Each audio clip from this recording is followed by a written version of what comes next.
오늘 빨간 날이었는데 다들 휴일 잘 보내셨습니까? 네. 오늘 3일절이죠. 말씀을 준비하면서 그런 생각을 해보았습니다. 오늘 마침 말씀의 제목이 사랑이 작동하고 있나요? 라는 제목인데 3일절 우리 나라를 위해 정말 자신의 목숨을 다했던 수많은 사람들이 있었고 또 그 중에는 믿는 사람들이 참 많이 있었다라는 것을 우리는 알고 있습니다. 그런데 어떻게 믿는 사람들이 많이 그렇게 이 나라를 위해서 자신들의 삶을 던질 수 있었을까라는 것을 생각해 보면 그분들의 마음 속에는 역시 사랑이 있었기 때문이었습니다. 나라를 사랑한 것이죠. 우리 나라를. 사랑은 참 많은 것을 변화시키고 움직이고 참 많은 일을 해내는 것 같습니다. 그 사랑이 오늘 저와 여러분 가운데도 가득하기를 간절히 바랍니다. 오늘 이 사랑에 대해서 이야기를 좀 더 많이 해보게 될 건데요. 우리 교회 공동체는 어느 곳에 있던지 간에 사랑을 말합니다. 뭐 그것이 미국에 있는 교회든 호주에 있는 교회든 그죠? 중국이나 북한에 있는 교회든 어느 곳이든지 교회 공동체는 항상 사랑을 말합니다. 그리고 그 중에서도 오늘 우리가 읽은 이 본문 원수 사랑에 대한 가르침은 예수님의 수많은 가르침들 속에서도 상당히 파격적이고 또 어떻게 보면 충격적인 그런 가르침이었습니다. 왜냐하면 이 땅에 삶을 살아가고 있는 많은 사람들로 사랑이라는 것을 알고는 있으니까요. 사랑을 모르는 사람이 누가 있겠습니까? 누구나 사랑하며 살고 싶어하고 사랑을 갈망하고 추구하고 마음 한켠에는 나도 사랑받고 싶어라는 마음을 품고 살아가는 것이 이 땅의 사람들입니다. 그래서 믿음이 없어도 사람들에게 이 땅에서 정말 귀한 가치가 있다면 무엇일까요? 라고 물었을 때 그건 사랑이죠 라고 대답하는 사람들은 얼마든지 우리가 만나볼 수 있습니다.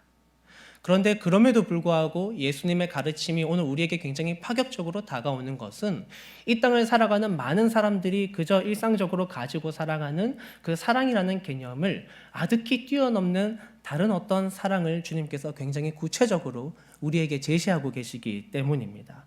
그게 원수 사랑이죠. 이 원수를 사랑하라라는 가르침, 이것은 오늘 예수님을 따라가고자 하는 저와 여러분에게는 굉장히 아이덴티티, 정체성과 같은 것입니다. 요한복음 13장 31절에서 35절에는 예수님이 새 계명에 대한 이야기를 하십니다. 그때 주님이 우리에게 이렇게 말씀하세요. 내가 너희를 사랑한 것 같이 너희도 서로 사랑하라 라고 말씀하십니다. 주님이 우리를 어떻게 사랑하셨나요? 로마서 5장 8절에는 바울이 이렇게 말합니다. 우리가 아직 죄인 되었을 때에 그리스도께서 우리를 위하여 죽으심으로 하나님께서 우리에 대한 자기의 사랑을 확증하셨느니라. 우리가 주님 앞에 죄를 짓고 있는 그 실시간에 주님의 마음을 아프게 하고 때로 주님 앞에 주님의 말씀을 거절하고 불순종하며 살아가는 그 모든 것들을 알고 계시면서도 주님께서는 오늘 저와 여러분을 사랑한다라고 말씀하셨습니다. 그래서 이 예수님께서 말씀하셨던 내가 너희를 사랑한 것 같이라는 말을 계속해서 묵상하고 우리 말씀 읊조리게 하는 것처럼 또 한번 떠올려보고 떠올려보면 참 은혜가 되고 너무나 감사합니다. 주님은 도대체 우리를 어떻게 사랑하셨기에 너무나도 넓고 크고 놀라우신 그 사랑입니다. 그 사랑 안에 이 원수 사랑도 다 포함이 되어지는 것이죠. 그리고 그 주님이 이렇게 말씀하세요. 너희도 서로 사랑하면 이로써 모든 사람이 너희가 내 제자인 줄 알리라 라고 말씀하셨습니다. 따라서 오늘 우리가 읽은 이 원수를 사랑하라는 가르침을 우리가 삶으로 표현하며 실천하며 살아갈 때 우리는 비로소 정말로 진실한 예수님의 제자로서 나타내어지게 될 것입니다. 실제로 믿지 않는 사람들에게 우리가 다가가서 어떤 교리적인 이야기를 아무리 많이 풀어본들 때로 그것은 이해가 잘 되지 않습니다. 물론 우리는 사형리 같은 것들을 가지고 나아갑니다. 그것은 분명히 힘이 있고 하나님의 말씀은 능력이 있습니다. 그런데 그러면서도 동시에 우리가 정말 사람들이 잘 이해할 수 있고 보기만 해도 아, 교회가 이런 거야? 라고 느끼게 해줄 수 있는 방법은 오늘 저와 여러분이 한 사람의 크리스천이 나의 삶 속에서 원수 사랑을 몸소 행할 때 원수를 사랑하는 모습을 정말 사람들 앞에 보여줄 때 그것을 보는 사람들은 알게 될 것입니다. 아, 교회 공동체에서 말하는 사랑은 저런 것이구나. 교회에서 말하는 예수님이라는 분은 저러한 모습과 관련이 있으신 분이구나라는 것을 그들은 피부로 느끼게 될 것입니다. 그래서 오늘 제목이 이제 말씀 앞에 우리 스스로에게 한번 질문을 던져보는 거예요. 사랑이 잘 작동하고 있는가? 저에게 먼저 던진 질문이었습니다. 여러 기간 동안 목회를 갑자기 뛰어들면서 이렇게 바쁘게 살아왔는데 지금 행하고 있는 사역들, 가정에서나 어느 곳에서나 과연 내 삶을 움직이는 것은 사랑이 맞는가? 그런데 이것을 생각하면요, 어느 순간 우리의 마음에 그런 마음이 들 수 있습니다. 그렇지, 내 마음에 사랑이 잘 작동하고 있는가? 원수를 사랑하라는 것, 예수님이 우리에게 주신 실제적인 가르침이라는 것을 너무나도 잘 아는데, 그런데 뭔가 어렵다. 원수 사랑, 과연 그것이 가능한 것인가? 때로는 마음속에 예수님 정도나 되니까 원수 사랑이라는 것이 가능하지, 내 삶에도 그것이 과연 얼마나 가능할까라고 생각이 들 수 있습니다. 그래서 오늘 말씀을 한번 같이 따라가 보려 하는 거예요. 먼저 우리는 이 말씀 속에서 원수를 사랑하라, 크게 두 가지의 핵심 요소가 있잖아요. 사랑하는 것, 그리고 그 대상인 원수가 있는데, 늘 말로는 원수 사랑이라는 것을 말했지만 정말 이 원수가 어떠한 대상인지에 대해서 사실 더 많이 생각해 봐야 합니다. 실제로 지금 2023년에 살아가는 우리 일반적인 사람들의 언어 속에서 원수라는 단어가 그렇게 자주 사용되지는 않으니까요. 저는 주변 사람들이 정말 어떤 누군가 내가 미워하는 사람을 보고 저 사람은 저희 원수예요 라고 저에게 말하는 것은 들어본 적이 없습니다. 여러분들 뭐 그렇게 얘기하시나요? 저 사람 나의 원수야 이렇게 얘기하시나요? 안 하시잖아요. 막 자동차 운전하다가 창문 내리고 넌 나의 원수야 이렇게 얘기 안 하시잖아요. 무언가 다른 우리의 일상의 용어로 그 사람을 향한 마음을 표현합니다. 제가 제일 많이 들어본 원수는 언제냐면요, 이럴 때 제일 많이 들어봤습니다. 자식이 원수예요. 이 말을 제일 많이 들어봤어요. 원수라는 단어를 가장 많이 쓰는 곳이 아마 이곳이 아닐까라는 생각을 해봅니다. 굉장히 큰 통찰력을 담고 있는 말이죠. 그런데 제가 농담식으로 말씀을 드렸지만 사실은 이런 일상의 용어 가운데 우리의 마음이 담겨져 있는 거예요. 우리는 정말 사랑하는 그 자식을 향해서 언제 원수라고 표현할까요? 성경에서 말하는 예수님은 누구를 원수라고 우리에게 지금 말씀하고 계실까요? 주님이 말씀하십니다. 너희를 저주하는 자, 너희를 모욕하는 자, 너희의 뺨을 치는 자, 너희의 겉옷을 빼앗는 자를 말씀하십니다. 그런데 이거는 현상이에요. 이 현상이 일어났을 때 정말 우리에게 오는 것은 무엇입니까? 오늘 내 마음속에 고통을 주는 사람, 내 마음을 어렵게 하는 사람, 내 마음에 수치심을 주는 사람, 나에게 무시당한다라는 생각이 들게 하는 그 사람, 어떤 나의 육체적인 것을 빼앗아가서 실제적으로 내 몸에 고통이 오거나 내가 억울한 일을 당해서 내가 지금 한스럽다고 느끼게 만드는 사람, 그러한 사람이 원수라는 것입니다. 그러니까 때로는 사랑하는 자식이 정말 내가 이해되지 않는 행동을 하거나 부모님이 바라는 삶을 좀 바라는 그 모습대로 정말 살지 못하거나 때로는 정말 나의 시간과 공을 다 앗아가는 것 같고 때로는 정말 내 몸과 내 마음이 너무나도 아프게 그렇게 자식이 행할 때 사랑하는 자식이지만 그 한순간만큼은 마음속에서 그 자식을 미워하는 마음이 드는 거예요. 그래서 정말 참고 참다가 어느 순간 진심이 아니지만 말을 뱉어버리기도 하는 것이죠. 자식이 원수입니다. 이렇게 말이에요. 그렇지만 그래도 자식은 돌아서면 어떡합니까? 사랑하지 않습니까? 그런데 우리의 일상 속에서 원수라는 대상이 어디에 있는지 잘 생각해 봐야 하는 것이죠. 오늘 저와 여러분이 만나는 수많은 사람들 중에 오늘 내 마음을 힘들게 하고 나를 어렵게 하는 사람, 그래서 사실은 내 마음 깊은 곳을 딱 꺼내어 보면 내가 그 사람을 향해 미워한 마음이 드는 그 사람이 있지 않으십니까? 생각만 해도 속이 상하고 마음 한켠이 답답해지는 그런 사람이 혹 있으신가요? 원수는 대단한 것이 아닙니다. 이런 마음을 가진 그 대상이 시간이 지나면 어느새 내 원수가 되어져 있는 거예요. 그리고 주님의 가르침은 그런 그 사람을 사랑하라는 것입니다.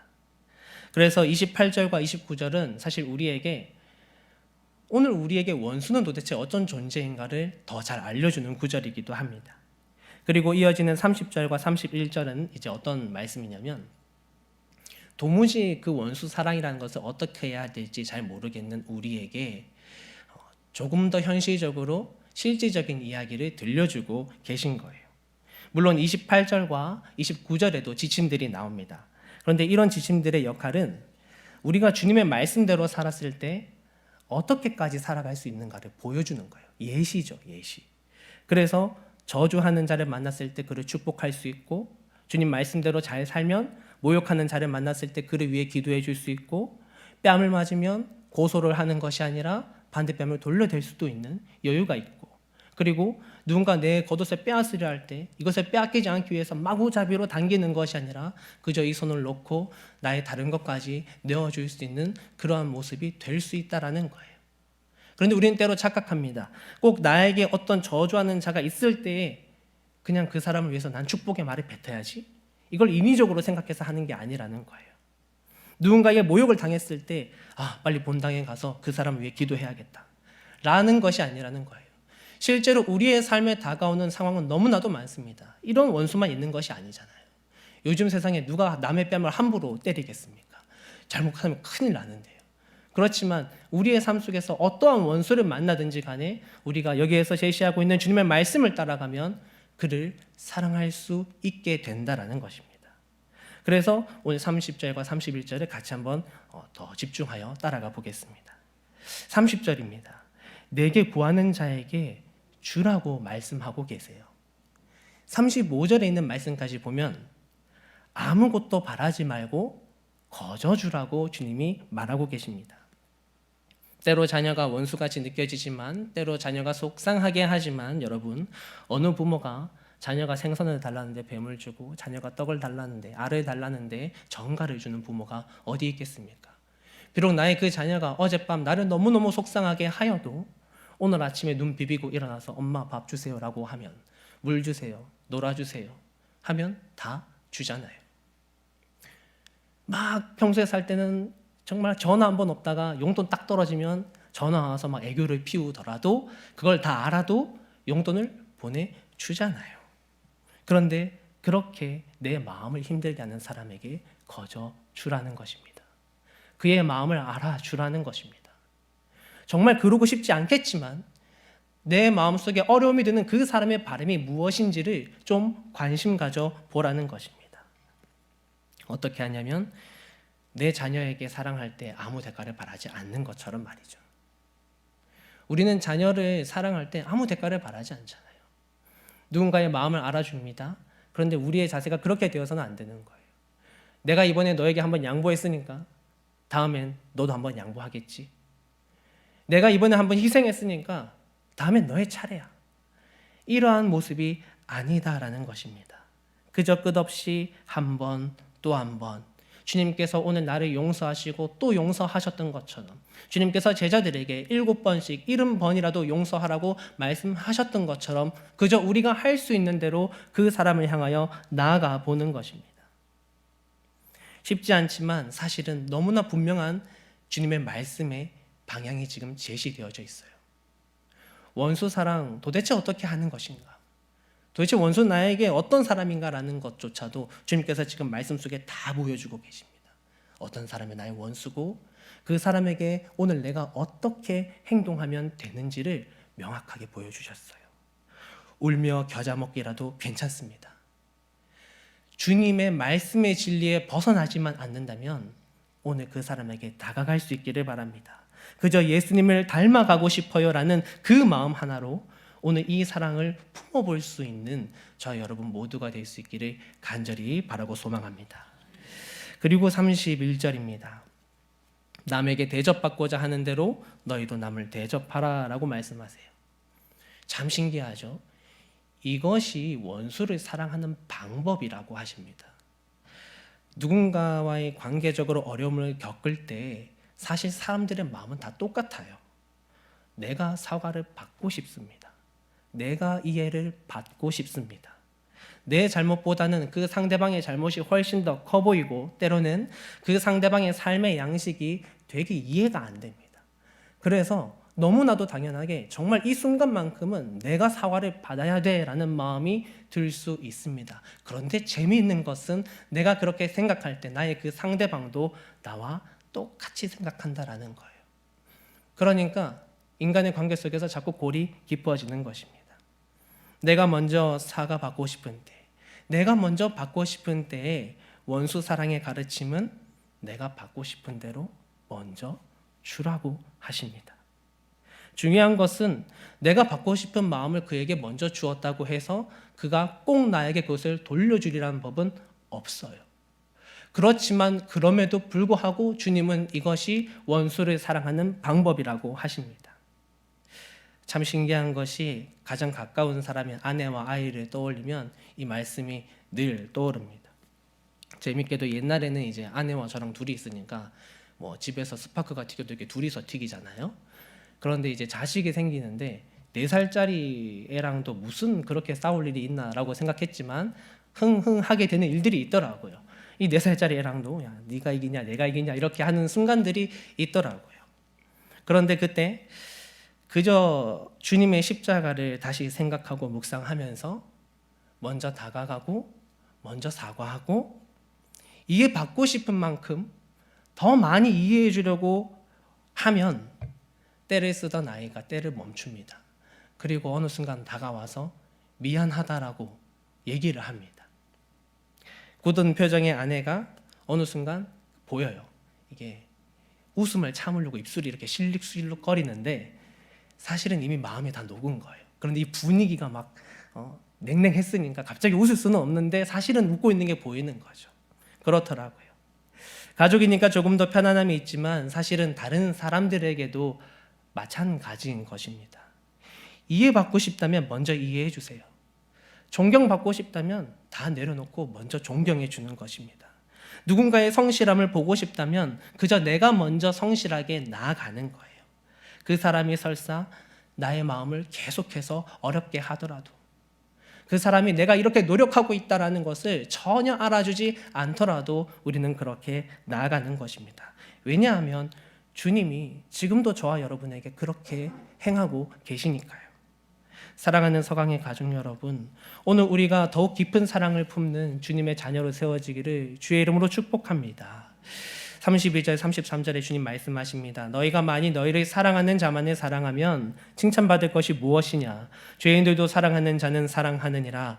너희가 만일 선대하는 자만을 사랑하면 칭찬받을 것이 무엇이냐? 죄인들도 그만큼 받고자 하여 죄인에게 구워 주느니라. 주님이 정리를 딱 해주십니다.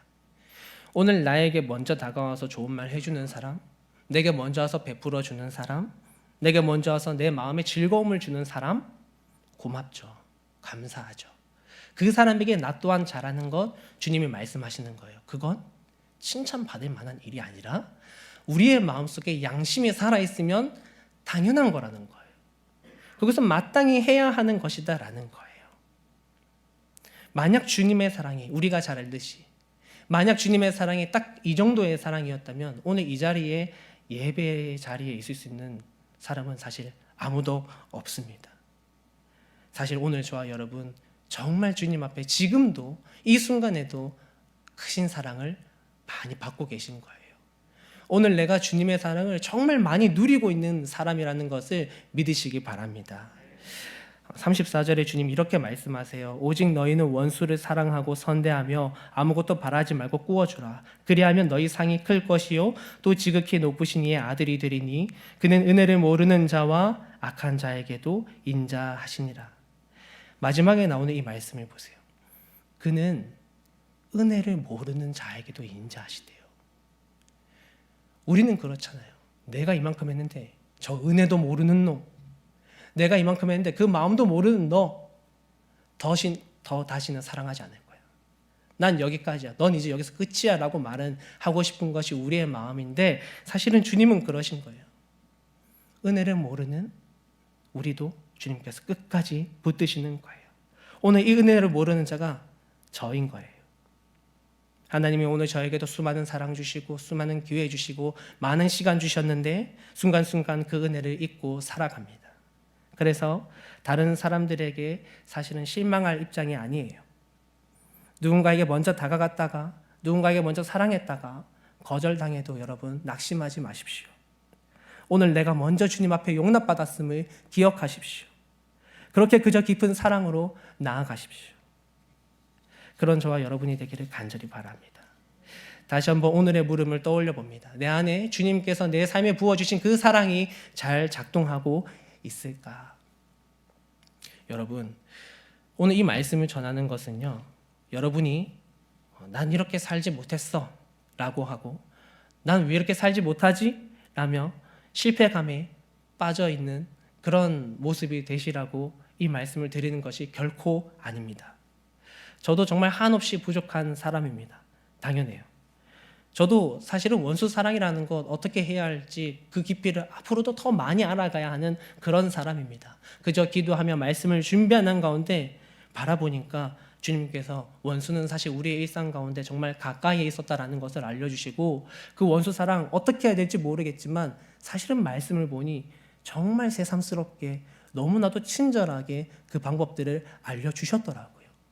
그래서 그저 그렇게 같이 한번 살아가 보자, 살아가 봤으면 좋겠습니다라는 마음인 것입니다.